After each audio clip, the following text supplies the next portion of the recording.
Eu apelo, Sr. Presidente, nós íamos embora. Então também é uma missão e vou levá-la até ao fim. Uma crise diretiva monumental. A Uber faz o que quer. Os táxis têm um conjunto de direitos exclusivos. Houve transtorno para as pessoas. O processo de tanques exige Toda a verdade. Corresponde inteiramente à verdade. Não tem nada a ver com isso. Nós sabemos muito pouco sobre o furto em si. Uma situação que correu muito mal.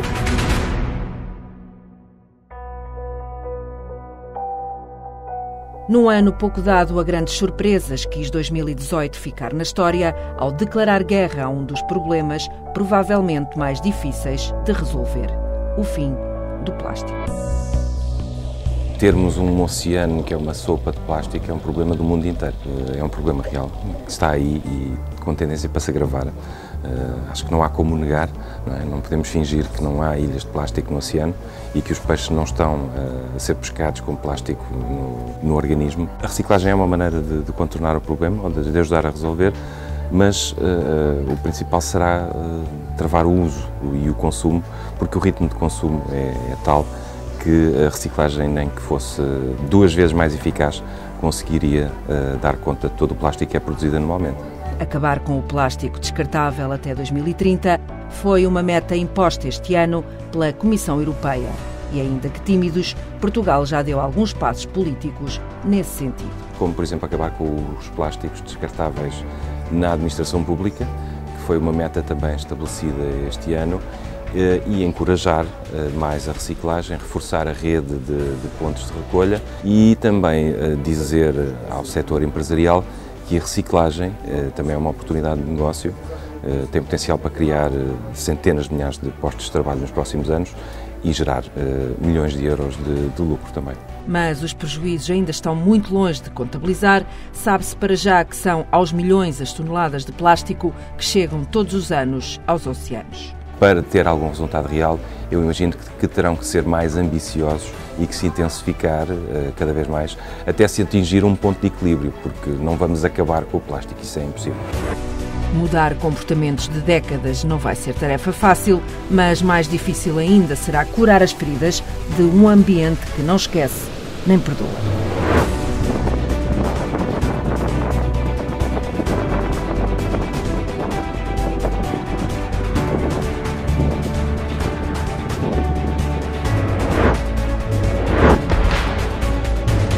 Tempos difíceis também para a cultura, que pela primeira vez juntou artistas da primeira à sétima arte num coro de protestos contra o modelo de subsídios atribuídos pelo governo.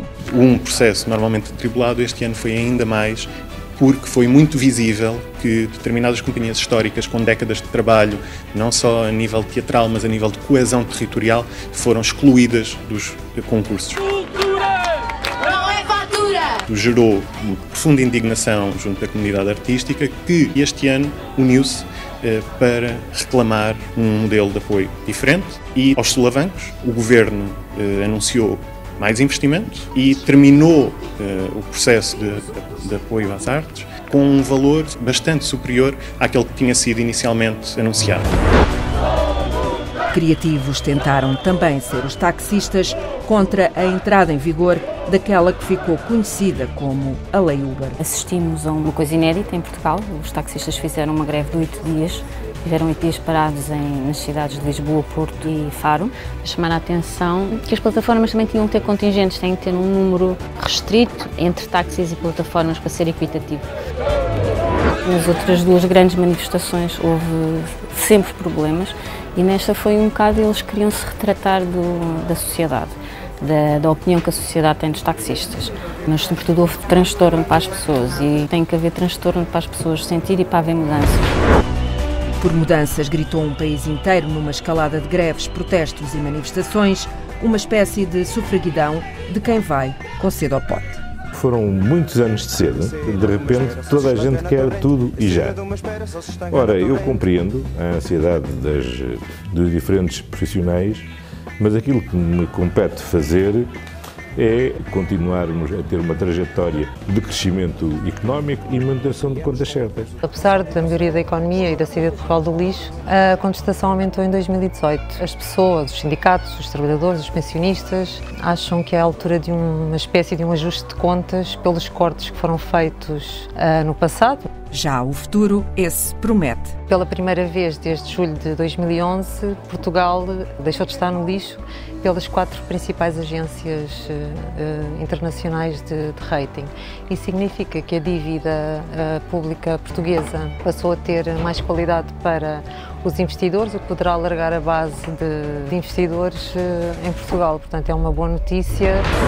E se a economia portuguesa vive agora em estado de graça, as 2 maiores economias mundiais já conheceram dias melhores. Alegando violação de propriedade intelectual, os Estados Unidos anunciam o combate aos produtos made in China. Em resposta, os chineses pagaram na mesma moeda. As consequências desta guerra comercial são, neste momento, imprevisíveis. Temos, de um lado, Donald Trump a tentar ser muito mais protecionista do que aquilo que os Estados Unidos costumavam ser, e temos, do outro lado, uma China que era tradicionalmente mais fechada, neste momento, numa estratégia de expansão. Isso pode dar em uma de 2 coisas. Ou num entendimento entre 2 economias que, quando estiverem a cooperar, podem ser, na verdade, um impulsionador da economia mundial, ou então uma nova Guerra Fria. Vão olhar o Cunha Popular, nas redes sociais era um exterminador implacável. Imagem de marca do homem que, depois de uma travessia no deserto, chega finalmente ao poder. Chama-se João Lourenço, o novo presidente de Angola, e mal conheceu os cantos à casa, fez uma limpeza de alto a baixo. As nossas contas apontavam para 230 exonerações no primeiro ano. O que é que nós temos hoje? Presidente do partido, participou criminalmente da escandalosa do Fundo Soberano, colocou de forma indireta o filho do Presidente na cadeia. Afastou outra filha de tudo que era de negócios, em que a família de Isabel dos Santos tinha vários interesses diretos. A rapidez com que foi feito foi, de facto, a grande surpresa. Mas quanto a resultados práticos, a imagem já é outra. Muita dificuldade para realizar investimentos, muitos entraves, etc., que estão a ser aos poucos combatidos. Os angolanos estão cansados, viram 3, 4 meses de exonerações com alguma expectativa, só que ao fim do ano resultados práticos não existem. O maior desafio que enfrenta o João Lourenço é dar uma garantia imediata, tanto mais que, na visita que fez a Portugal, já deixou entender uma candidatura a um segundo mandato, porque tem noção que em 5 anos não vai de todo resolver uma pequena parte dos problemas daquele país. Está acidentado. Há reflexos políticos, e esses reflexos políticos, ao nível do Governo, já tiveram o seu ponto mais alto com a saída do Ministro, e na maior mexida feita desde a posse do Governo chefiado por António Costa. Aproveitou a demissão de Azeredo Lopes para sair em defesa de um governo renovado, com caras novas na cultura, saúde, economia e, claro está, na defesa. Mas na sombra permanece um caso sério. O caso Tanques tem uma especial gravidade porque há um assalto numa instituição que é a instituição militar. E a instituição militar deve não só zelar pelas suas instalações, como defender o país de ameaças externas. Ora, nós não ficamos seguros quando a própria instituição militar não consegue cuidar ela própria dos seus equipamentos.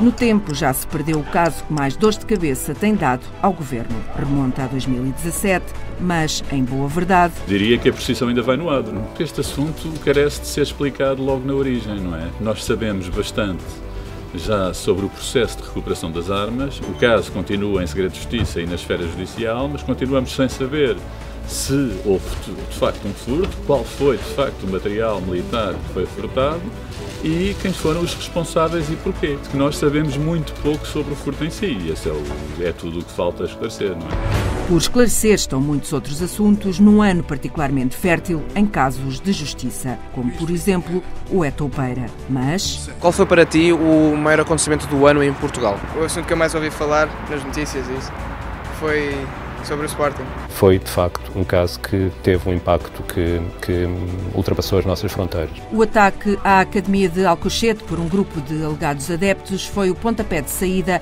da maior crise de sempre do Sporting. Alegando justa causa, 9 jogadores entraram em campo para pedir a rescisão de contrato com o clube. O jogo passou a ser de ataque e contra-ataque para fintar uma bola de neve. obrigou-nos a um esforço muito grande de acompanhamento, porque os assuntos sucediam-se a grande velocidade. E obrigou-nos a fazer uma seleção ainda mais criteriosa sobre aquilo que era relevante, que era notícia dos múltiplos acontecimentos que estavam a acontecer. O ano foi de queda para Bruno de Carvalho, destituído da presidência do Sporting e impedido de concorrer às eleições do clube de Alvalade. Que torna o caso ainda mais especial é o facto de o próprio presidente do clube, destituído, ser suspeito de estar envolvido na preparação do ataque à Academia de Alcochete. A bola está agora do lado da Justiça, um dos casos que mais agitou o país num ano pouco dado a grandes acontecimentos e a grandes recordações. Qual é que foi para si o acontecimento do ano? É um bocadinho complicado responder essa pergunta. Sinceramente não se passou assim muitas coisas em Portugal. Ai, não sei. Mas tenho que pensar um bocadinho. Não estou a ver assim um que tenha sido realmente relevante, digamos lá. Foram os incêndios de outubro. Opa, não sei. São, pois, exemplos de excelência nacional.